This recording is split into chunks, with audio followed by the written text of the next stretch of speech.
برطانوی صحافی کے انکشافات۔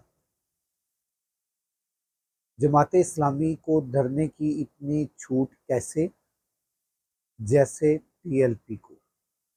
سب سے پہلے لاکھوں کروڑوں درود آپ صلی اللہ علیہ وآلہ وسلم اور آپ صلی اللہ علیہ وآلہ وسلم کی آل پاک پر۔ دوستو، میں نے ذکر کیا برطانوی صحافی کے انکشافات۔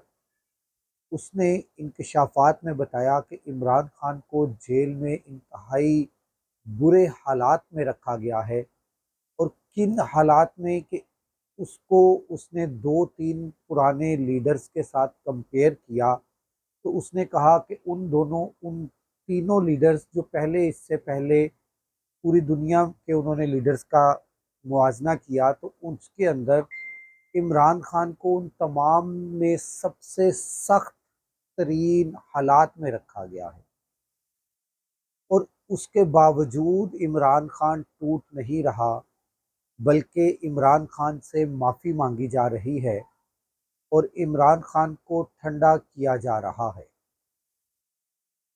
ابھی آپ دیکھیں گے کہ چند دنوں میں پاکستان تحریک انصاف کو 50 سے 60 سیٹس قومی اسمبلی کے اندر واپس ملیں گی، اور 50 سے 60 سیٹس پنجاب اسمبلی کے اندر واپس ملیں گی۔ مطلب کہ پاکستان تحریک انصاف کے پاس پنجاب میں بھی گورنمنٹ بننے جا رہی ہے اور وفاق میں بھی گورنمنٹ بننے جا رہی ہے۔ ابھی آپ دیکھیں گے یہ جو عدالت میں چھٹیاں چل رہی ہیں، ان چھٹیوں کے فوراً بعد پاکستان تحریک انصاف کے لیے انتہائی حالات سازگار ہو جائیں گے۔ ایک میرے دوست صحافی نے 27 اگست سے پہلے عمران خان کی رہائی کا جو ہے وہ انکشاف کیا ہے، دعویٰ کیا ہے کہ عمران خان کی رہائی 27 اگست سے پہلے ہو سکتی ہے۔ تو میں یہ کہتا ہوں کہ میرا ذاتی تجزیہ ہے کہ عمران خان کی رہائی 14 اگست سے پہلے ہو جائے گی۔ عمران خان کو 14 اگست تک اب جیل میں رکھنا، یا جیسے میرے دوست صحافی نے کہا کہ 27 اگست تک عمران خان کو جیل میں رکھنا ان کے لیے بہت ہی مشکل ہے۔ تو یہ عمران خان اب باہر آ رہا ہے۔ 5 اگست 2023 کو عمران خان کو گرفتار کیا گیا تھا۔ اب 5 اگست 2024 تک میرا خیال ہے کہ عمران خان کو باہر آ جانا چاہیے، کیونکہ اس ٹائم کیسز نہیں ہیں کہ تمام کیس ختم ہو چکے ہوئے ہیں۔ جو 1-2 کیس جن میں ریمانڈ ہے، جسمانی ریمانڈ ہے یا جوڈیشل ریمانڈ ہے، ان میں ضمانتیں بھی ہو سکتی ہیں، اور اس کے بعد عمران خان باہر بھی آ سکتا ہے۔ اسٹیبلشمنٹ اس وقت گھٹنے ٹیک چکی ہے عمران خان کی مقبولیت کے آگے۔ اس کے پیچھے کچھ بیک گراؤنڈز ہیں۔ یہ اس بیک گراؤنڈز بتانے سے پہلے میں جماعت اسلامی کے دھرنے کی بات کر لوں کہ جماعت اسلامی جو ہے وہ بھی اسٹیبلشمنٹ کی ہی بی ٹیم ہے۔ جیسے ٹی ایل پی اسٹیبلشمنٹ کی بی ٹیم تھی، اسی طرح جماعت اسلامی بھی اسٹیبلشمنٹ کی بی ٹیم ہے۔ اس کو اتارا گیا ہے کہ شاید یہ آخری ہمارا حربہ، ہمارا مہرہ کام کر جائے اور ہم عمران خان کی کچھ ووٹس توڑ سکیں۔ حافظ نعیم الرحمن صاحب جو ہیں وہ بہت ہی کچھ بولے تھے، بہت کچھ انہوں نے کیا تھا۔ انہوں نے کہا کہ پاکستان تحریک انصاف کی جو سیٹس ہیں وہ چھینی گئی ہیں، مگر جب اسلام آباد میں ٹریبیونل نے جماعت اسلامی سے فارم 45 مانگے، پاکستان تحریک انصاف نے باقاعدہ جو وہاں پہ پاکستان تحریک انصاف کے امیدواران تھے، انہوں نے باقاعدہ جماعت اسلامی سے فارم 45 مانگے، تو انہوں نے دینے سے انکار کر دیا۔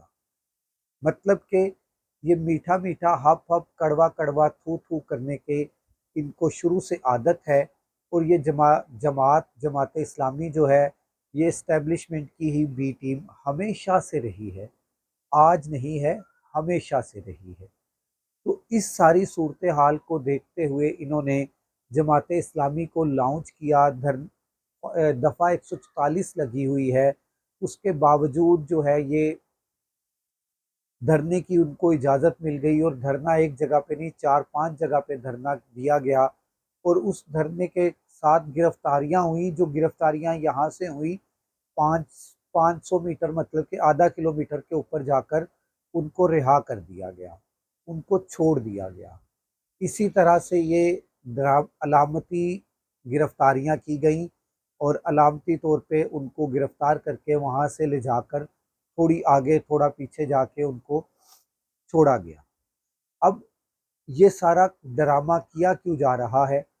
इसलिए किया जा रहा है कि जनरल इलेक्शंस अगर हो जाते हैं तो कुछ वोट पीटीआई का टूट के जज्बाती वोट जो है वो इसके साथ मिल जाए, जमात इस्लामी के साथ पाकिस्तान तहरीक इंसाफ का वोट टूट के मिल जाए। हाँ, पाकिस्तान तहरीक इंसाफ के जो वोटर्स हैं जज्बाती हैं, वो जो कारकुनान हैं जज्बाती हैं, जो वर्कर हैं जज्बाती हैं। मगर मैं ये बताना चाहता हूँ कि ये सब जज्बाती ज़रूर है मगर बेवकूफ़ नहीं है। तो इसलिए ये हरबा भी जैसे टीएलपी का हरबा नाकाम हुआ, इसी तरह से इस जमात इस्लामी का हरबा भी नाकाम होगा।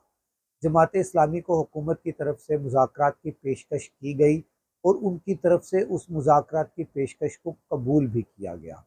अब जमात इस्लामी की इस वारदात क्या डाले जाने की चांसेस हैं, वो ये हैं कि ये हो सकता है कि इस वारदात के अंदर, इस धरने के अंदर शहबाज शरीफ साहब रिज़ाइन कर दें और वो क्रेडिट लेने की कोशिश करे जमात इस्लामी। हालांकि ये क्रेडिट उनका नहीं है, उनको पता है, पूरी कौम को पता है कि शहबाज शरीफ किसी भी वक्त पे रिज़ाइन कर सकता है। और शहबाज शरीफ का रिज़ाइन करना मतलब आप समझते हैं कि उसने रिज़ाइन इधर से किया और इधर से पाकिस्तान तहरीक इंसाफ की हुकूमत बन जाएगी। चाहे नए इलेक्शंस हों, चाहे वही फॉर्म 45 के तहत हुकूमत बने, मगर हुकूमत पाकिस्तान तहरीक इंसाफ की बनती हुई नज़र आ रही है। इमरान खान जो है वो आपको बाहर आता हुआ 100% नज़र आ रहा है। इसमें ढील या ढील की कोई बात नहीं है। ये मैं बार बार आपको कहना चाहता हूँ कि इस वक्त इमरान खान डील कर कर नहीं आ रहा, माफ़ी मांग कर नहीं आ रहा, बल्कि इमरान खान से माफ़ी मांगी गई है और इमरान खान को ठंडा किया जा रहा है।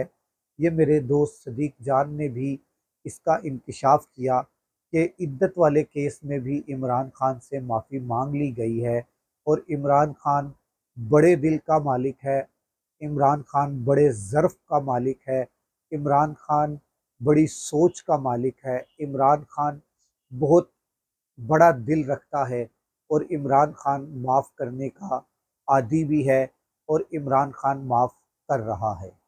इमरान खान न्यूट्रल अंपायर के साथ खेल सकता है, मगर इमरान खान ने, आपको याद होगा कि एक मैच के अंदर एक खिलाड़ी को आउट किया और उस खिलाड़ी ने जब कहा कि मैं आउट नहीं था, मुझे गलत आउट दिया गया, इमरान खान ने अंपायर के आउट देने के बावजूद उसको वापस बुलाया और वापस बुलाकर उसको अगली ही गेंद पर दोबारा से क्लीन बोल्ड करके उसको वापस पवेलियन में भेज दिया।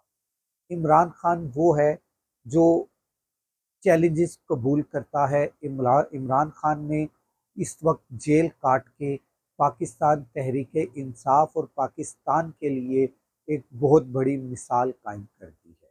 सियासतदान हमेशा जेल में जाते साथ ही लेट जाते हैं, मगर इमरान खान डटा रहा और डटा रहने का आज उसको अल्लाह तबारक ताला की तरफ से सिला मिल रहा है कि इमरान खान जेल से बाहर भी आ रहा है और ऐवानों में वो बादशाह नहीं, किंग, वज़ीर आज़म नहीं, वो किंग बनकर आ रहा है कि वो वाहिद वज़ीर आज़म होगा इस मुल्क का जो इंडिपेंडेंट होगा। अगले व्लॉग तक राशिद इकबाल कादरी को इजाज़त दीजिए। अल्लाह हाफ़िज़।